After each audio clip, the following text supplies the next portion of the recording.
अस्सलामुअलैकुम। आज की वीडियो बहुत अहम है।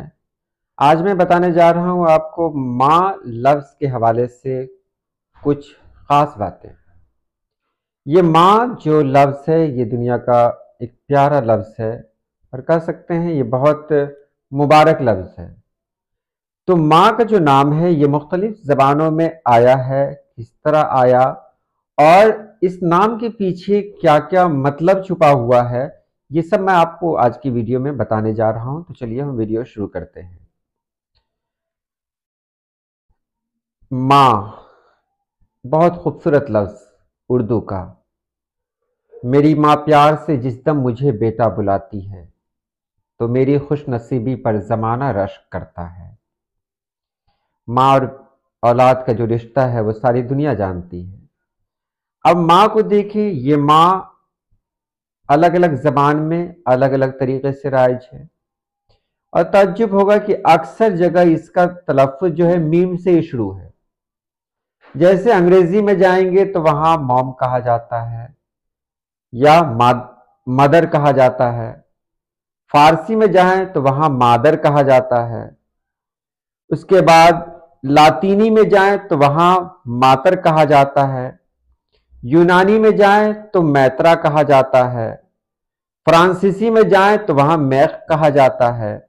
जर्मन में जाएँ तो वहाँ माटा कहा जाता है और चाइनीज़ में जाएँ तो वहाँ मोचन कहा जाता है। एक अरबी है कि अरबी में इसका नाम अलग है, यानी इसको कहते हैं और जमा है उम्मेहात। ये मानी है। सिर्फ अलिफ से जो मानी आता है वो अरबी में है। बाकी जो ज़बानें मैंने आपके सामने बताई हैं, उन ज़बानों में माँ को सिर्फ मीम से ही याद किया जाता है, मतलब माँ का नाम मीम से ही है। अब हम देहाती ज़बान में भी बात करते हैं तो हिंदी में जाइए, वहाँ माता, ये भी मीम से है। मातृ, ये भी मीम से है। यानी पता नहीं क्या रिश्ता है इस मीम का माँ से कि किसी भी ज़बान में ये लफ्ज़ जाता है, तलफ़्फ़ुज़ मीम से ही शुरू होता है। अब एक और चीज़ मैं आपको बताऊं कि फ़ारसी में ये चला गया तो ये हो गया मादर, और फ़ारसी से अंग्रेज़ी वाले ने इतना अच्छे ढंग से इसको लिया है कि इसका तलफ़्फ़ुज़ भी वही रह गया, मदर। और मदर को हम उर्दू में लिखेंगे तो मादर ही लिखेंगे। उर्दू लिखें चाहे फ़ारसी लिखें, एक ही हो जाएगा, मादर। ये माँ की खूबी है। अब बात होती है यहां पर चाइनीज में।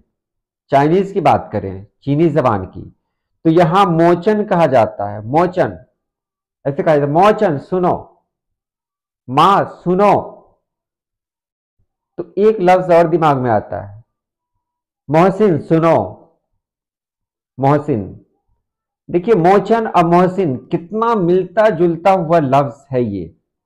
और मोहसिन क्या है?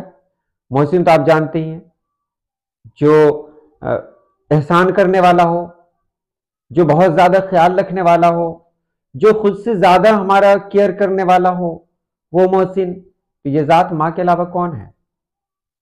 तो पता ये चला कि मोचन अगर हम चाइनीज में कहते हैं तो वो मतलब वही होता है मोहसिन। यानी मां, जज्बा वही है, जज्बात वही है, एक ही फीलिंग है दोनों में कि हम मां को मोहसिन कह सकते हैं, मोहसिना है हमारी मां। और वहां वो लोग मोचन कहते हैं।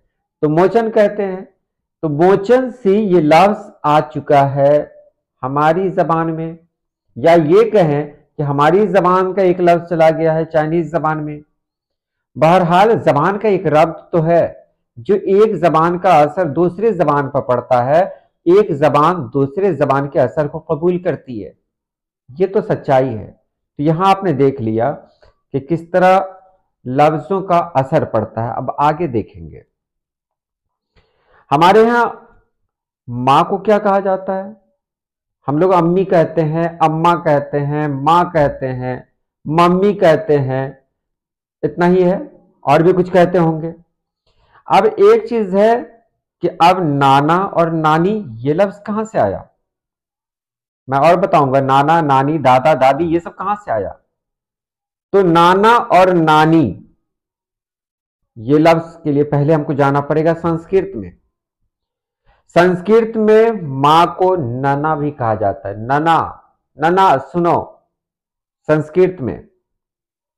अब नना जो कहा जाता है ये मां को कहा जाता है, उसी नना से बना नाना, यानी वो रिश्ता जो नन से जुड़ा हो, वो रिश्ता जो नना से जुड़ा हो, तो वो हो गया नाना। और वो रिश्ता जो मां से जुड़ा हो वो नानी भी हो गया। तो ये बना कैसे, तो ये संस्कृत से बना, जान ले, संस्कृत जबान से बना। हालांकि एक और जबान भी है, खवार जबान भी है, जो पाकिस्तान में बोली जाती है, पाकिस्तान के शुमाली इलाकों में बोली जाती है, जिसको चित्राली भी कहा जाता है, कश्कारी भी कहा जाता है। वहां भी मां को नान ही कहते हैं, नान। वहां के लोग मां को नान कहते हैं, तो इसीलिए वहां नान से नानी बन जाता है, नाना बन जाता है लफ्ज।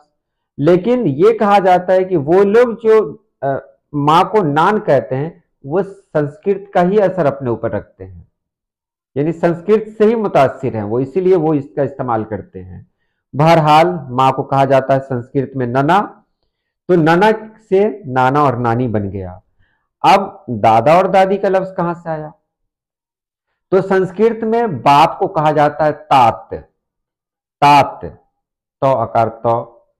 अब ये तात, ये थोड़ा सा ये है कि जबान इधर से उधर होती है ना, तो उसमें थोड़ी तब्दीली हो जाती है। तो ये तात तात ना होकर बन जाता है दाद, यानी तात बाप को कहा तो ताता दादा को कहेंगे, तो ताता ना होकर क्या हो गया, दादा। ताती ना होकर हो गई दादी।